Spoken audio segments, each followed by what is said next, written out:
Baik.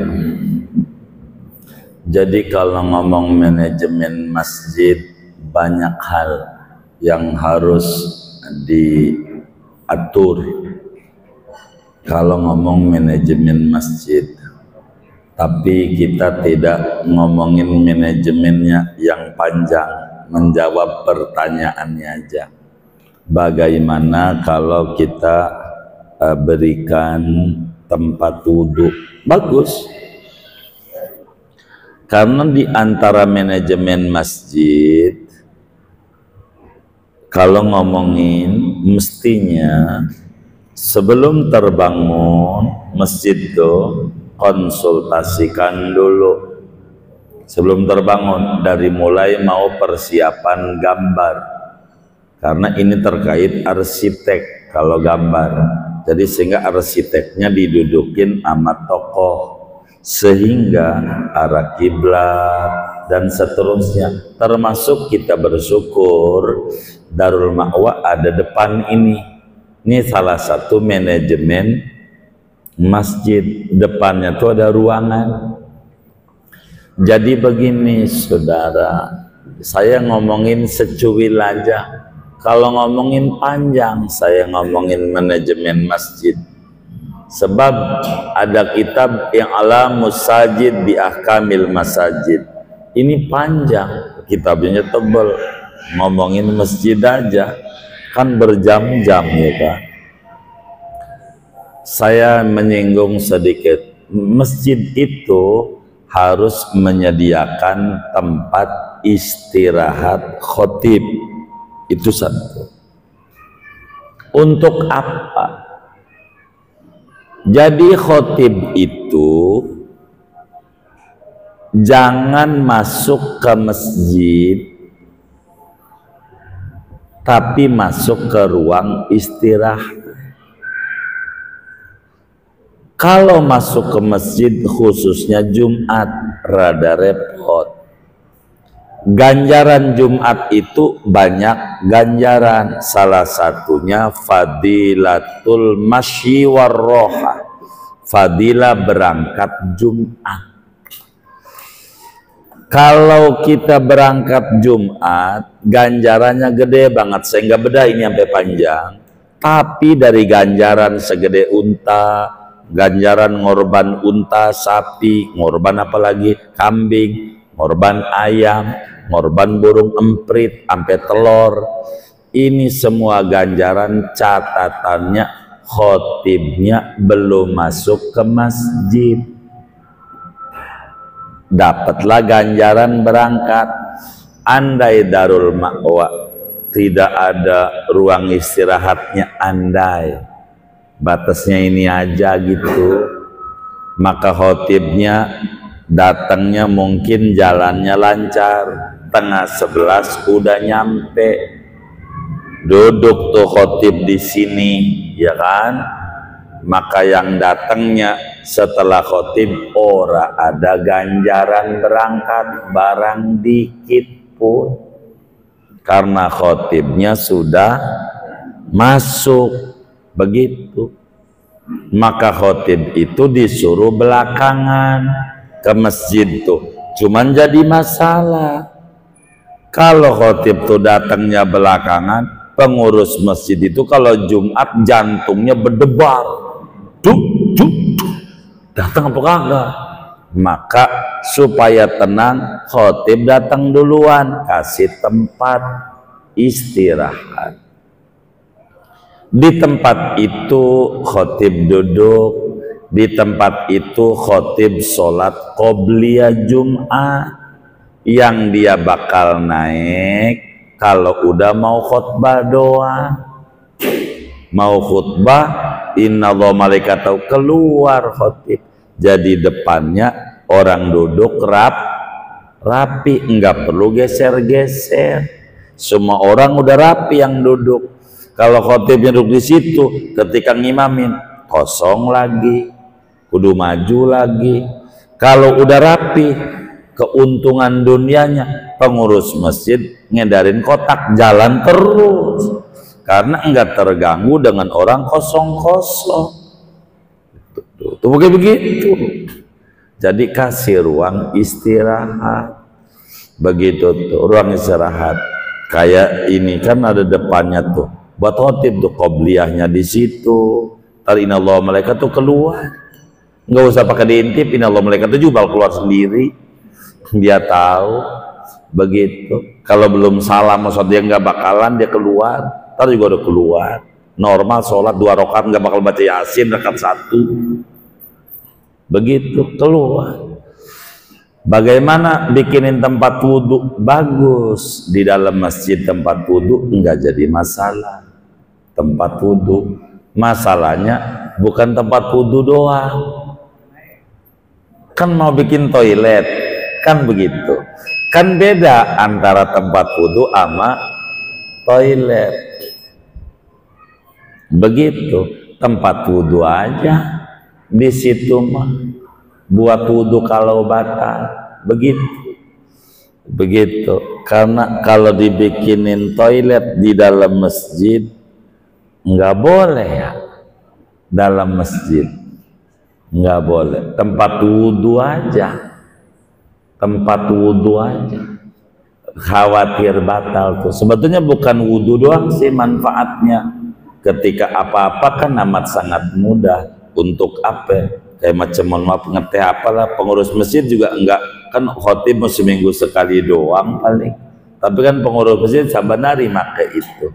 Bagus buat salin dia, apa dia.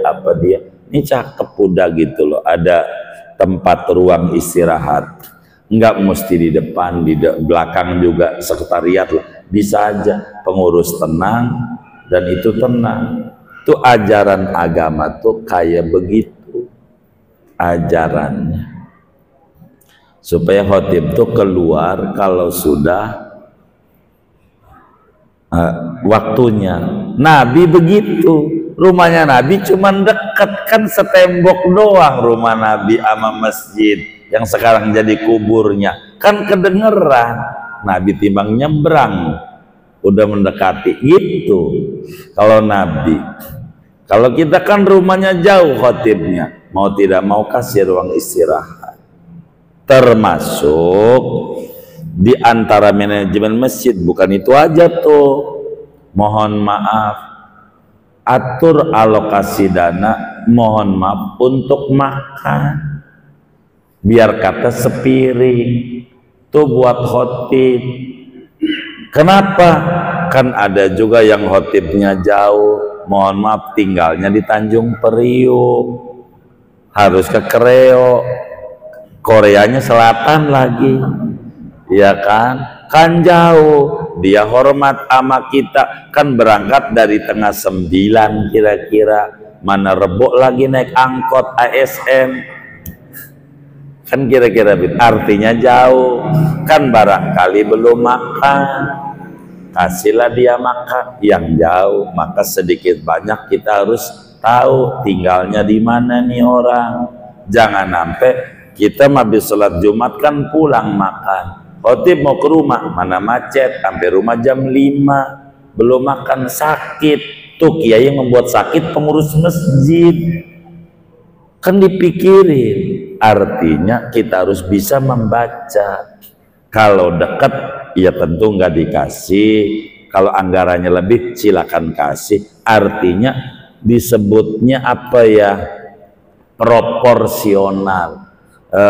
Ya sewaktu-waktu doang, mana yang kadang jauh yang perlu kita kasih makan kira-kira begitu. Kira-kira kalau masjidnya pinggir jalan mudah, ada yang dagang warung semacam warung Padang, bisikin, Pak mau sedekah enggak buat khotib, kan ganjaran gede macamnya.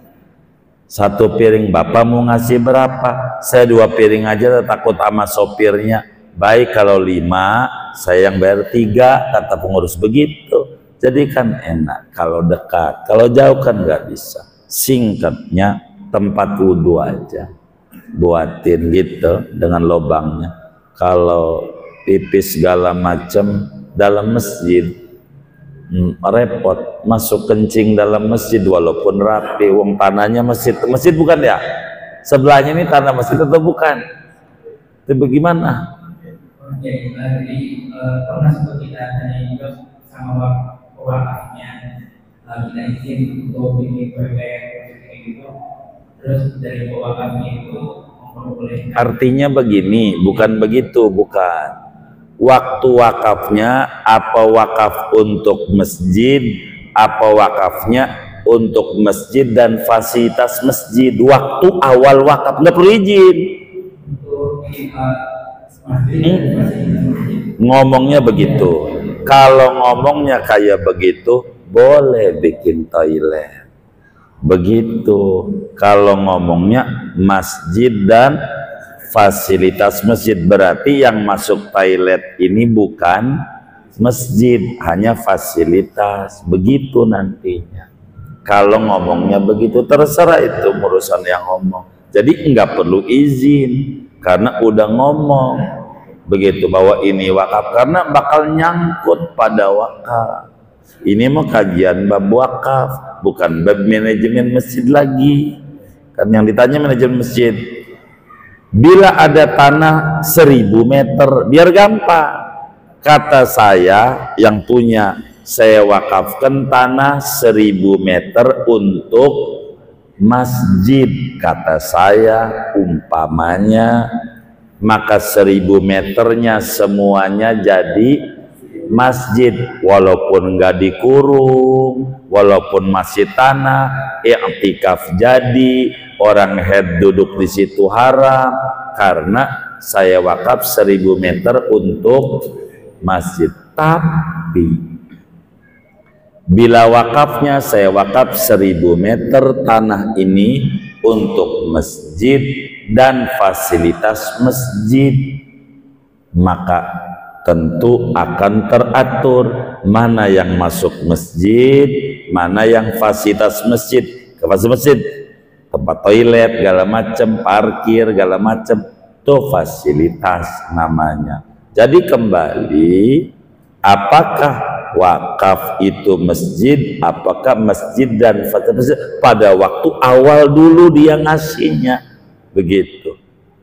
Ini untuk masjid, bukan untuk fasilitasnya. Artinya ngomongnya masjid aja, tidak pakai masjid dan fasilitas masjid.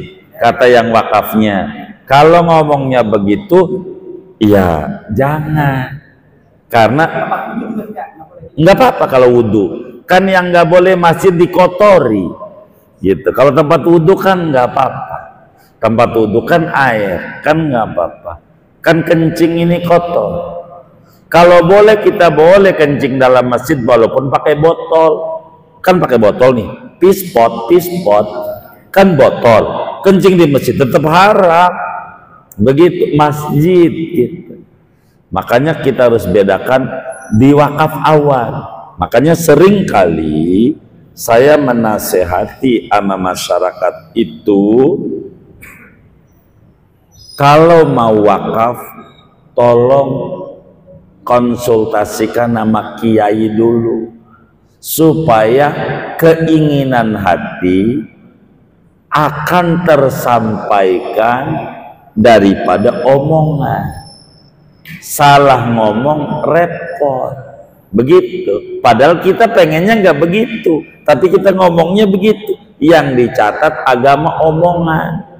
Adapun sertifikat negara, bisa aja negara tuh bersertifikatnya di masjid semua, itu mau tulisan negara doang, di akhirat nggak berlaku, nggak ditanya.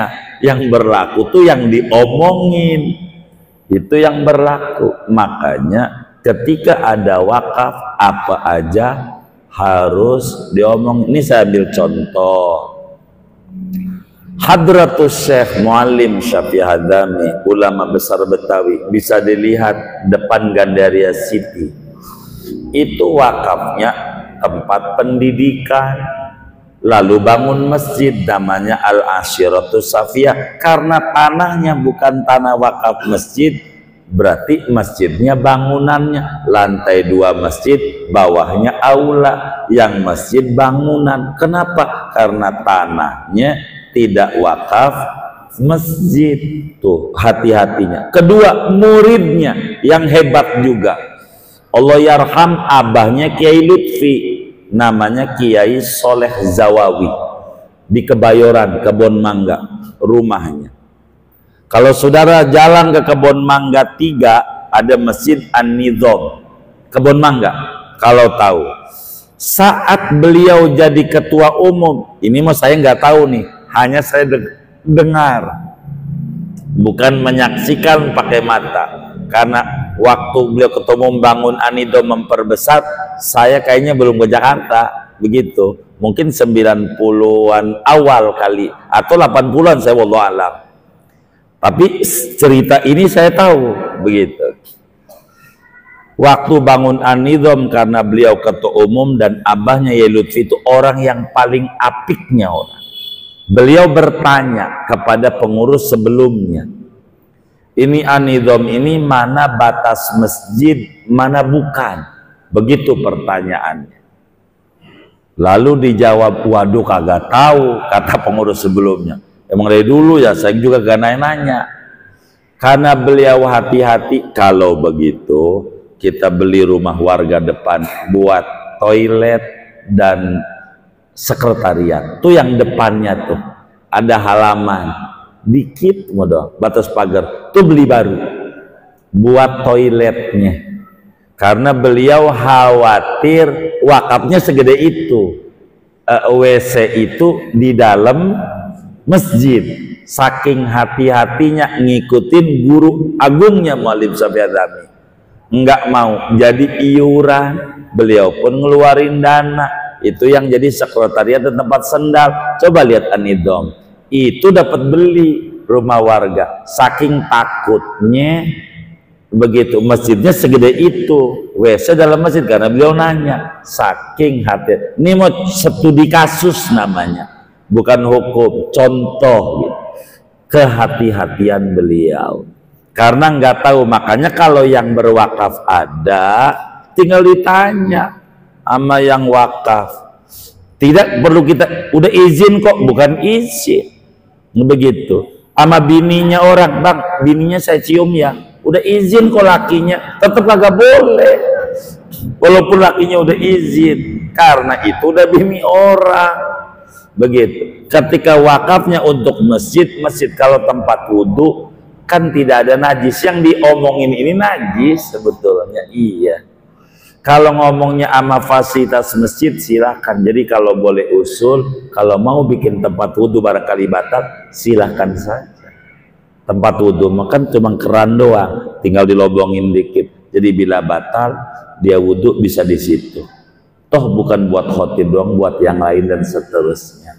Itu ada begitu. Kalau mau saya ceritain An-Nizam lagi, itu di tempat duduknya si khotib itu istirahatnya ada dibuatin baru, wudhu doang, keran doang, nggak ada toilet, wudhu aja, nggak apa-apa. Itu begitu. Jangan udah nanggung. Kalau nanggung susah bela-belainya. Saya nggak punya ilmu. Mungkin ada yang alim lagi yang tahu boleh bikin WC di dalam masjid, ikuti itu. Mungkin karena keterbatasan ilmu kami. Begitu. Kalau kami enggak mau, makanya kalau wakaf tuh harus rapi. Kalau enggak rapi, kendala di ujung kemudiannya. Repot. Sampai, ini cerita wakaf, mumpung sekalian. Kan masjid suka ada kipas angin, benar nggak? Kudu kipas. Kipasnya kecil, ada yang sedekah, kipasnya gede. Kira-kira yang kecil dicopot apa ditempelin? Copot. Tuh kan yang wakaf kagak dapat ganjaran, wong kagak beramal. Digimanain tuh? Banyak solusi, di antaranya jual, masukin duitnya ke kipas yang gede supaya ganjaran wakafnya nggak hilang. Begitu. Kayak begitu, ketika masjid dirobohin, masukin tanahnya ke dalamnya supaya masih ada fungsinya. Kalau yang agak kepake udah nggak ganjaran. Itu banyak hal. Begitu, banyak hal. Mungkin bisa ditanya kepada guru yang ngajar fikih. Saya ini disuruhnya ngajar akhlak. Gitu, takut jawaban saya salah. Begitu. Begitu, kurang lebih demikian. Wallahu a'lam.